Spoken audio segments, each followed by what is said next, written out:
sebuah tuduhan serius kepada Rumah Sakit Indonesia di Gaza.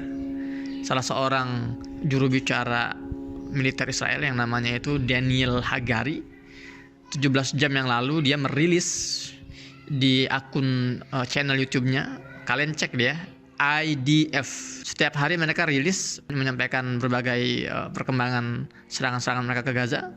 Dan untuk sesi yang kemarin, 17 jam yang lalu, itu mereka dengan terang-terangan menuduh Rumah Sakit Indonesia sebagai salah satu tempat yang dieksploitasi oleh para pejuang Hamas. Dia beralasan bahwa di bawah bangunan Rumah Sakit Indonesia ini ada terowongan yang digunakan oleh Hamas untuk koordinasi dengan terowongan-terowongan lainnya. Bismillahirrahmanirrahim. Assalamualaikum warahmatullahi wabarakatuh. Alhamdulillah wassalatu wassalamu ala Rasulillah. Rabbi shrah li sadri wa yassir li amri wahlul 'uqdatam min lisani yafqahu qawli. Rabbana zidna ilma. Teman-teman, kembali lagi bersama saya Muhammad Hussein di Gaza, Palestina. Ini hari ke-30 sejak agresi Israel ke jalur Gaza. Jumlah korban jiwa terus bertambah, sudah 9.770. Ya, itu rilis resmi ya, tapi sejak tadi pagi memang sudah terus ada korban yang terus berjatuhan, tapi belum dirilis, belum dimasukkan ke dalam rilis terakhir. Dan korban luka ini mencapai 25.000 atau 35.000 ya. Saya juga kurang ngikutin jadinya sekarang. Yang pasti ini berbagai aksi teroris ini belum juga selesai. Tadi pagi itu ada ribuan orang lagi ngantri untuk mendapatkan air bersih di pemukiman di pengungsian padat penduduk, namanya pengungsian Shalti. Itu dibombardir mereka sipil orang-orang, anak-anak dan wanita. Ya Allah, semakin menjadi-jadi memang serangan-serangan ini. Dan kalau kita membandingkan antara Gaza dengan Hiroshima, ini sudah nggak bisa dibandingkan sebetulnya. Hiroshima itu ketika dibom itu luas areanya itu 900 km. Sementara Gaza ini 360 km persegi. Bom atom yang dicatat oleh sejarah sebagai serangan terburuk dan terparah yang pernah terjadi di sejarah umat manusia. Itu bom atom yang dijatuhkan oleh Amerika itu seberat 12.000 TNT. Sementara yang dijatuhkan ke Gaza dengan luas yang hanya sepertiga dari Hiroshima, 300 km persegi, itu dijatuhkan sudah menyentuh angka 15.000 lebih TNT. Artinya berat bomnya sudah lebih besar dan areanya lebih kecil. Jadi kehancurannya benar-benar sangat masif sekali. Targetnya pun semakin parah ya, karena ya sekarang mereka tidak lagi sekedar mentarget wartawan, tapi keluarga wartawan pun itu ditargetin. Jadi jurnalis itu kalau lagi di tempat yang tidak mungkin ditarget ya, contoh misalkan Wael Dahduh ya, dan banyak jurnalis Gaza ini memang berada di wilayah Rumah Sakit Ashifa, nggak bisa ditarget. Jadi Zionis ini sekarang mentarget keluarganya yang di rumah. Dan itu banyak kejadian. Jadi memang sudah benar-benar kalap sekali mereka itu. Nah, yang terakhir adalah sebuah tuduhan serius kepada Rumah Sakit Indonesia di Gaza. Salah seorang juru bicara militer Israel yang namanya itu Daniel Hagari, 17 jam yang lalu dia merilis di akun channel YouTube-nya. Kalian cek dia, IDF. Terus aja IDF di YouTube. Itu setiap hari mereka rilis menyampaikan berbagai perkembangan serangan-serangan mereka ke Gaza. Dan untuk sesi yang kemarin, 17 jam yang lalu, itu mereka dengan terang-terangan menuduh Rumah Sakit Indonesia sebagai salah satu tempat yang dieksploitasi oleh para pejuang Hamas. Dia beralasan bahwa di bawah bangunan Rumah Sakit Indonesia ini ada terowongan yang digunakan oleh Hamas untuk koordinasi dengan terowongan-terowongan lainnya. Saya nggak akan upload di sini videonya ya, saya akan taruh di link, atau nggak usah saya taruh deh, kalian kalau emang benar-benar mau nyari serius Google aja IDF, itu ada videonya ya. Dan di situ dijelasin oleh dia beberapa fakta-fakta yang sebetulnya banyak kebohongannya. Dia bilang bahwa dia memiliki foto citra satelit Rumah Sakit Indonesia RSI tahun 2010 ketika sedang dibangun. Itu secara letterlek disebutkan seperti itu, secara tersurat disampaikan seperti itu, secara verbal. Dari statement ini aja sudah terlihat kebodohan dan kebohongannya. Kenapa? Karena RSI itu bukan dibangun tahun 2010. Tapi dibangun 2011 pertengahan. Kok saya tahu? Karena saya juga salah satu tim pembangunan Rumah Sakit Indonesia. Iya. Jadi saya datang ke Gaza tahun 2011, saya nyampe di Gaza 2011 Januari, tanggal 5 Januari 2011 saya sampai di Gaza bersama tim Mercy. Dulu saya juga relawan Mercy, saya Bang Onim, ya itu saya juga dulu bagian dari relawan Mercy. Saya masih ada foto-fotonya nih. Ini foto saya dengan Bang Onim dan teman-teman Mercy lainnya ya yang sedang berada di lokasi area Rumah Sakit Indonesia. Tapi saat itu belum dibangun, bahkan pondasi pun belum ada. Dulu itu seperti apa? Seperti lahan kosong ya.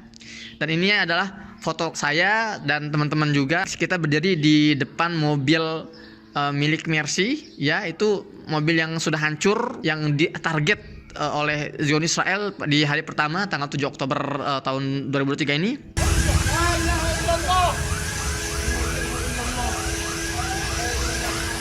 Itu mobilnya masih kelihatan ya. Dan ini foto saya saat proses pembangunan. Ini lagi pengecoran lantai 2. Penampakannya ketika masih dalam proses pembangunan ya.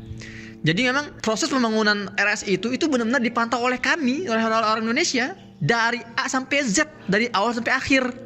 Dan nggak ada itu sampai ada katanya ada terowongan di bawah tanah. Jadi ada semacam lubang ya di dekat RSI itu, di area itu lubang untuk apa sih, penampungan air bawah tanah.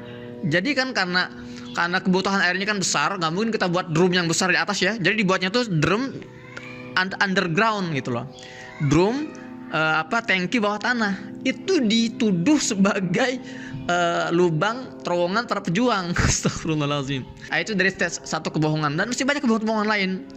Dan itu sebetulnya teman-teman, itu adalah berita lama, itu adalah tuduhan-tuduhan lama, tuduhan-tuduhan kebohongan ini udah basi, klasik. Rumah sakit Ashifa juga dituduh sama. Ashifa ini berusaha untuk dibombardir, dikosongkan ya dengan dalih ya, mereka mengklaim bahwa di situ ada terowongan para pejuang.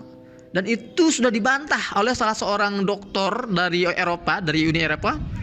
Dia sudah membuat video rilis dan dia menantang. Jadi dokter ini kalau nggak salah 16 tahun ya, dia udah 16 tahun beroperasi di Rumah Sakit Ashifa, dan dia ketika mendengar adanya tuduhan bahwa Rumah Sakit Ashifa ini digunakan oleh para pejuang sebagai bunker, itu dia keluar. Orang itu non muslim dan itu orang Eropa. Dia keluar, dia bilang saya menantang debat militer Israel untuk mengetahui kebenarannya, karena saya sudah 16 tahun, dia bilang. Saya 16 tahun kerja ya, bertugas di Rumah Sakit Ashifa, dan itu nggak benar, nggak ada di situ bunker-bunker para pejuang Gaza itu. Jadi alasan mereka itu membombardir rumah sakit itu dengan alasan yang serupa, alasan yang klasik, bahwa para pejuang ini menjadikan sipil sebagai tameng hidup gitu kan. Tuduhan-tuduhan yang nggak logis itu terus dilemparkan, dan sekarang tuduhannya itu mentarget Rumah Sakit Indonesia. Makanya beberapa hari terakhir ini kan rame ya, Rumah Sakit Indonesia ini digempur, meskipun daerah luarnya kan, nggak dalamnya gitu kan. Kalau yang dalamnya itu sempat dibom, tapi tanggal 7 Oktober itu yang kalian sudah lihat videonya. Tapi sekarang ini mereka berusaha diteror setiap hari itu, setiap malam itu dibombardir sekitarnya gitu kan. Ya sekali lagi, itulah kebohongan. Memang Zionis ini dibangun dari kebohongan-kebohongan. Mereka berbohong yang mengatakan bahwa tanah Palestina adalah tanah yang dijanjikan oleh Tuhan mereka. Itu kebohongan juga. Mereka berbohong bahwa pernah ada kuil Sulaiman, tempat ibadahnya orang-orang Yahudi. Itu kebohongan. Kemudian mereka berbohong juga terkait para pejuang Gaza yang katanya memenggal 40 kepala anak-anak. Itu sudah terbukti kebohongan. Kemudian juga ketika mereka mengebom Rumah Sakit Medani, Rumah Sakit Baptis, mereka juga berdalih bahwa itu bukan bom kami, itu adalah bom pejuang yang jatuh sendiri. Itu juga kebohongan. Jadi sudah banyak sekali berbagai kebohongan-kebohongan yang terus dibangun oleh mereka. Kasihan kalau ada orang-orang Indonesia yang menggunakan kebohongan-kebohongan itu sebagai argumen gitu kan, ditelan mentah-mentah kayak teman-temannya Abu Sendal itu. Sayang sekali gitu kan. Dan saya di sini ingin mengklarifikasi ya, bahwa tidak benar kalau Rumah Sakit Indonesia ini dijadikan semacam markas atau tempat beroperasinya para pejuang ya, terutama di bawah terowongan. Enggak. Karena saya sendiri yang menyaksikan, saya dan teman-teman. Saya, terus Bang Onim, terus Mas Nur Ikhwan, muhandis ya, insinyur. Kemudian almarhum Insinyur Ahmad Fauzi. Kemudian Insinyur Wahyudi. Itu para insinyur-insinyur. Dan juga ada satu lagi namanya Abu Darusman ya. Itu adalah orang-orang yang datang bersama kami di awal-awal tahun 2011. Ya, kalau Bang Oni Maman Nurihun memang sudah sejak awal, sudah 6 bulan lebih awal datangnya, dan kami nyusul 6 bulan setelahnya. Dan kami yang memantau dari nol bahwa setiap kegiatan itu kita lihat, kita setiap hari kita pantau terus ya progresnya. Bahkan ketika lantai bedroom, lantai ground itu dan lantai 1 itu sudah jadi, itu kita tinggal di situ di RSI itu. Saya tinggal dulu di lokasi Rumah Sakit Indonesia ketika masih dibangun konstruksinya.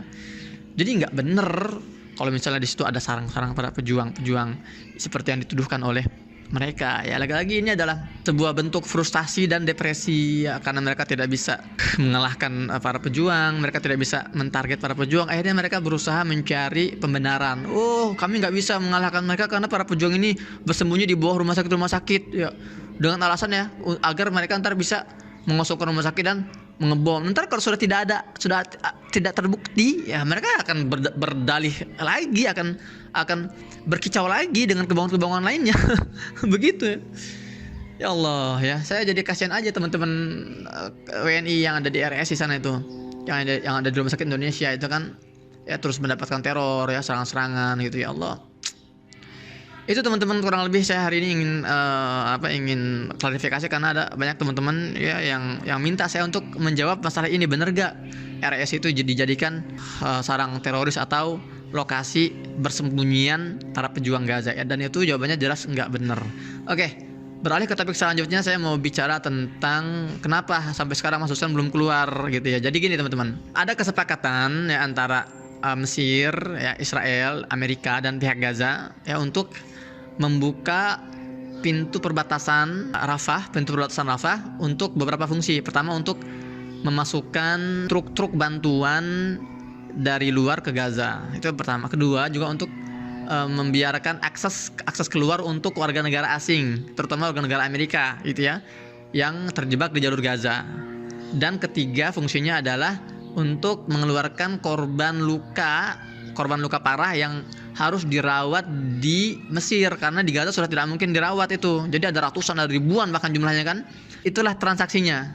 Oke, pihak Mesir, oke, kami akan buka untuk orang-orang asing yang mau keluar, tapi syaratnya apa? Kami harus dibiarkan masuk untuk membawa bantuan-bantuan truk kemanusiaan. Oke, sepakat. Pihak Gaza gimana? Oke, pihak Gaza juga kami akan biarkan warga asing keluar, tapi syaratnya apa? Syaratnya saudara-saudara kami yang terluka parah ini harus diperbolehkan keluar untuk dirawat di Mesir. Oke, sepakat. Nah, itu sempat berjalan beberapa hari tuh. Sampai 3 hari yang lalu, para warga negara asing keluar kan, termasuk Bang Onim diantaranya kan. Kemudian truk bantuan juga masuk gitu ya, untuk dari Mesir ke Gaza. Nah, tapi malah ambulan yang mengangkut orang-orang sakit, pasien-pasien kritis itu nggak dibiarkan keluar. Padahal pihak ambulan di Gaza ini sudah koordinasi dengan Palang Merah Internasional dan sudah koordinasi dengan PBB. Dan itu sudah disepakati. Oke, silakan kalian bergerak sekarang dari Rumah Sakit Ashifa menuju border Rafah, menuju perbatasan Rafah. Baru keluar dari pintu Rumah Sakit Ashifa, baru keluar itu dibom bam oleh jet tempur. Saat itu 15 orang meninggal. Bahkan kabar terakhir itu 25 orang meninggal dalam serangan tersebut. Ini membuat pihak Gaza marah. Loh, kan kita sudah sepakat untuk mengeluarkan orang-orang sakit ini, pasien-pasien ini gitu. Kenapa dibom gitu kan? Ya, lagi-lagi pihak Zionis ini berdalih, oh itu karena di dalam itu ada pejuang yang bersembunyi dalam ambulan. Astagfirullahaladzim. Terus kemarin juga ketika Zionis ini membombardir tempat penampungan air terbesar di wilayah utara itu di Zatar, sampai sekarang warganya itu terpaksa harus menghadapi krisis air bersih itu karena tempat penampungannya dibom. Apakah itu juga berarti ada pejuang yang ngumpet di penampungan air itu? Terus kemarin juga pabrik roti terbesar di Gaza namanya Makhbaz Ailat, yang sekarang itu menjadi andalan warga Gaza untuk mendapatkan roti. Roti ini kan di Gaza ini kan bahan pokok ya. Kalau kita itu kan nasi ya di Indonesia. Kalau di Gaza kan roti. Dan itu ada pabrik roti. Itu dibombardir juga, dibom kemarin tuh. Dan sekarang nggak bisa beroperasi. Apakah di situ juga ada para pejuang? Tuh, ledakan tuh. Apakah di situ ada pejuang juga? Nggak ada. Jadi memang semua ini adalah kebohongan. Mereka frustasi, mereka sudah tidak bisa menemukan target mereka. Akhirnya mereka membombardir secara masif gitu kan. ingin menciptakan kelaparan, ingin menciptakan kehausan, menciptakan krisis kemanusiaan dengan dalih bahwa mereka mentarget para pejuang. Ya Allah, ini adalah sesuatu yang sangat keji gitu loh. Makanya kemarin itu 2 hari ini sempat pihak Gaza ini menutup akses border Rafah untuk warga negara asing, termasuk saya juga gitu kan.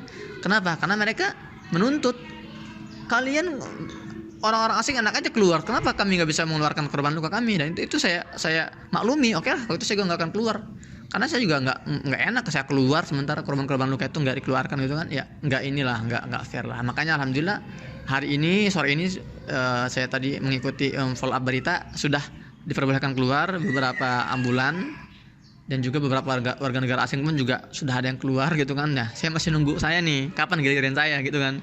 Kalau hasil dari update terbaru sih kemungkinan besok ya. Besok ini artinya hari Selasa tanggal 7. Apakah saya bisa keluar atau enggak, Allah alam. Doakan aja semoga saya bisa keluar. Ya Allah, Ustaz kenapa keluar? Kabur dari pertempuran.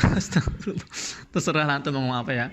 Tapi saya di sini terbatas. Ya, gerakan saya di sini terbatas hari ini, karena kondisi yang sangat riskan sekali ya, terutama untuk anak-anak saya dan istri saya. Kemudian juga saya juga tidak bisa maksimal turun ke lapangan untuk eksekusi program ya, selain juga memang karena ada dentuman bom sana sini, juga karena memang bahan-bahan logistik yang harus saya bagikan pun itu sudah terserap sangat banyak dan sudah tinggal sedikit lagi, sudah hampir gak tersisa. Jadi sekarang itu solusi yang sangat logis untuk warga Gaza adalah pintu perbatasan dibuka selebar-lebarnya dan selama-lamanya agar bantuan-bantuan truk ini bisa masuk, termasuk bantuan dari Indonesia nih yang sudah kemarin dilepas oleh Presiden Jokowi. Ya, apakah sudah masuk ke Gaza? Belum masuk, masih ngantri sana tuh di wilayah Mesir gitu kan. Jadi keberadaan series ini pun nggak terlalu berdampak besar ya, karena ya kita nggak bisa bergerak bebas gitu kan. Internet juga kita terbatas ya, kemudian juga listrik juga terbatas ya. Insya Allah saya harus menarik diri dulu ya, mencari tempat yang lebih aman untuk keluarga saya, evakuasi sementara. Kalau sudah kondusif situasinya, insya Allah saya akan kembali melanjutkan perjuangan di Gaza Palestina. Jadi saya di Gaza bukan sebagai seorang kombatan ya, bukan seorang pejuang yang mengangkat senjata otomatis gitu kan, karena saya sekarang tidak diperlukan untuk masalah itu ya, mereka nggak perlu saya gitu kan. Maka ya tugas saya adalah ya menyampaikan informasi seperti ini dan terus koordinasi dengan pihak Indonesia untuk mengetahui kondisi terkini di Gaza Palestina. Ya itu teman-teman yang bisa saya sampaikan sore hari ini. Kurang lebihnya saya mohon maaf kalau ada kata-kata yang kurang pas. Saya mohon pamit. Saya Muhammad Hussein di Gaza Palestina. Sampai jumpa di konten selanjutnya. Assalamualaikum warahmatullahi wabarakatuh.